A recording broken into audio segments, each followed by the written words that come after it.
Hello friends, எல்லாருக்கும் வணக்கம். நம்ம கேஎம் ஃபேமிலி மெம்பர்ஸ் எல்லாரும் எப்படி இருக்கீங்க? நம்ம சேனலில் குட்டீஸ் எல்லாம் சூப்பரான வீடியோஸ் எல்லாம் போட்டிருக்காங்க.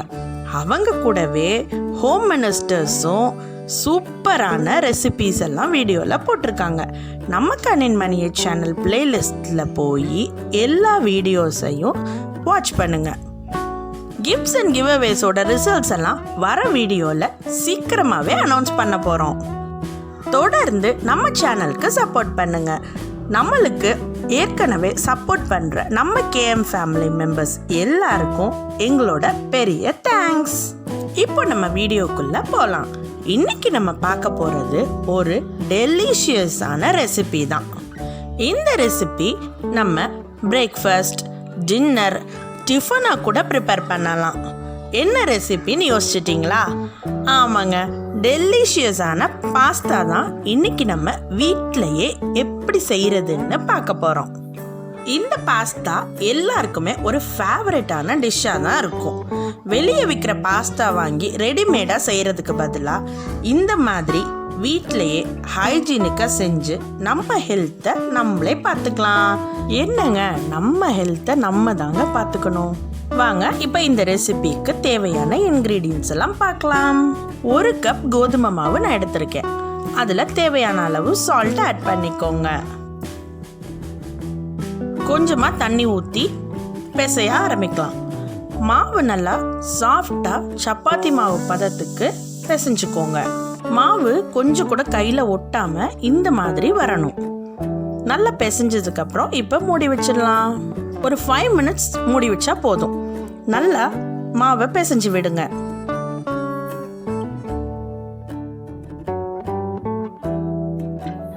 இப்போ மொத்தமாக மாவை 2ஆக பிரிச்சுக்கலாம். நல்லா சப்பாத்தி கட்டையில் வச்சு பெரிய ரவுண்டாக வரணும். அந்த அளவுக்கு சூப்பராக தேய்ச்சிருங்க. சப்பாத்தி நம்ம எப்படி தேய்ப்போமோ அதே மாதிரி தான் இதையும் தேய்க்கணும். இப்போது நம்ம தேய்ச்சிருக்க சப்பாத்தியில் குட்டி குட்டி ரவுண்டாக ப்ரெஸ் பண்ணணும். நீங்கள் ரவுண்ட் பண்ண எது வேணாலும் எடுத்துக்கலாம். நான் இன்னைக்கு பாட்டில் கேப் இருக்கும் இல்லையா, அதை எடுத்து ப்ரெஸ் பண்ணிக்கிறேன்.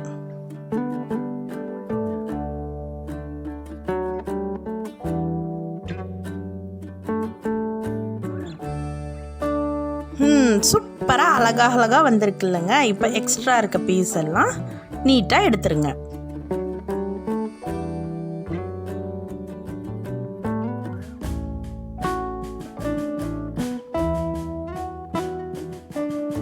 இப்போ பாருங்க, சூப்பரான பாஸ்தா டிசைன் பண்ண போகிறோம். இந்த குட்டி ரவுண்ட் இருக்கு இல்லையா, அதை எடுத்து அழகாக ஃபோல்டு பண்ணி இந்த மாதிரி பண்ணிக்கிறேன்.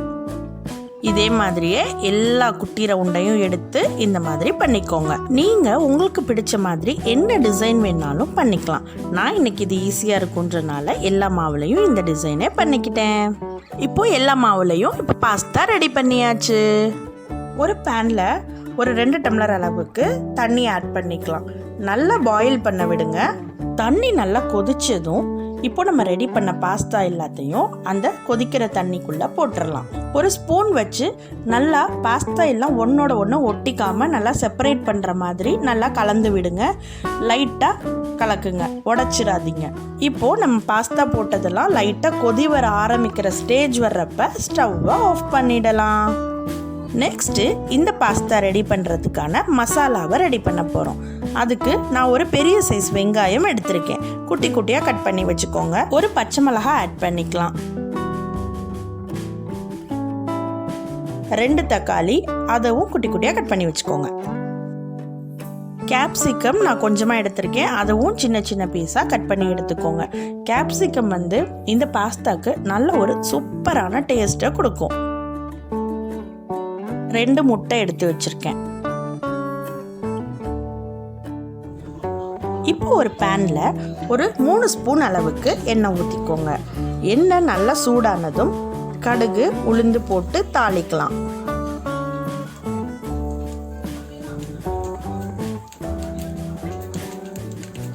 கடுகு உளுந்து நல்லா பொரிஞ்சதும் ஒரு 1/2 ஸ்பூன் சீரகம் ஆட் பண்ணிக்கிறேன். இப்போது கட் பண்ணி வச்சுருக்க வெங்காயம் போட்டு இப்போது பச்சை மிளகாய் ஆட் பண்ணிக்கலாம். லைட்டாக வதக்கி தேவையான அளவு சால்ட் ஆட் பண்ணிக்கோங்க.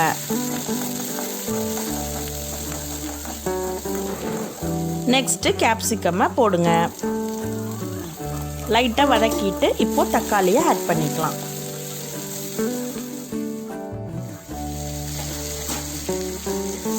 நம்ம சேனலை மறக்காமல் சப்ஸ்கிரைப் பண்ணிக்கோங்க. கூடவே பக்கத்தில் இருக்க பெல் ஐக்கானையும் கிளிக் பண்ணிக்கோங்க. அப்போ தான் நம்ம போடுற வீடியோஸ் எல்லாம் நோட்டிஃபிகேஷனில் வரும்.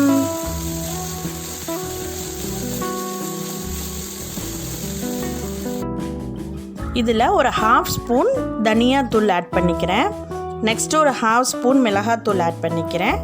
கொஞ்சமாக கரம் மசாலா, லைட்டாக மஞ்சத்தூள், கொஞ்சமாக மிளகுத்தூள், எல்லாத்தையும் நல்லா வதக்கலாம். எண்ணெய் பிரிஞ்சு வர வரைக்கும் லைட்டாக வதக்கிட்டே இருங்க.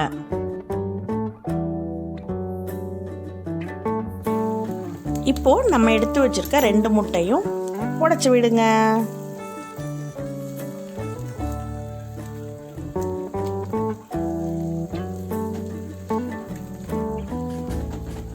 இப்போ எல்லாத்தையும் நல்லா வதக்குங்க. நம்ம உடைச்சி விட்டுருக்க முட்டை நல்லா பேனில் ஒட்டாமல் நல்லா உதிரி உதிரியாக வர வரைக்கும் நல்லா வதக்கி விடுங்க. இப்போது நம்ம செஞ்சுருக்க மசாலாவில் உப்பு சரியாக இருக்கான்னு பார்த்துக்கோங்க. உங்களுக்கு உப்பு தேவைப்பட்டால் இன்னும் கொஞ்சம் கூட ஆட் பண்ணிக்கலாம். எனக்கு கொஞ்சம் பத்தலை, ஸோ நான் கொஞ்சமாக சால்ட் ஆட் பண்ணிக்கிறேன்.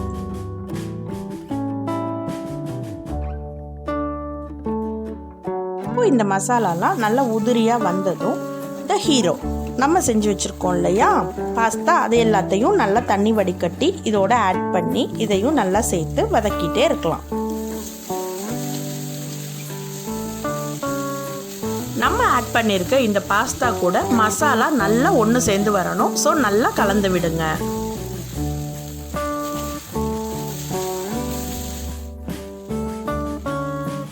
இப்போ நல்லா எல்லாம் ஒன்று சேர்ந்ததும் ஸ்டவ்வை ஆஃப் பண்ணிடலாம்.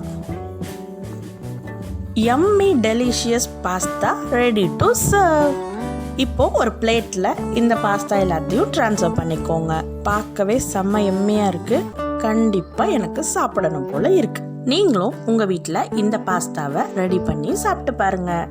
கண்டிப்பாக அடிக்கடி எனக்கு பாஸ்தா தான் வேணும்னு கேட்பாங்க.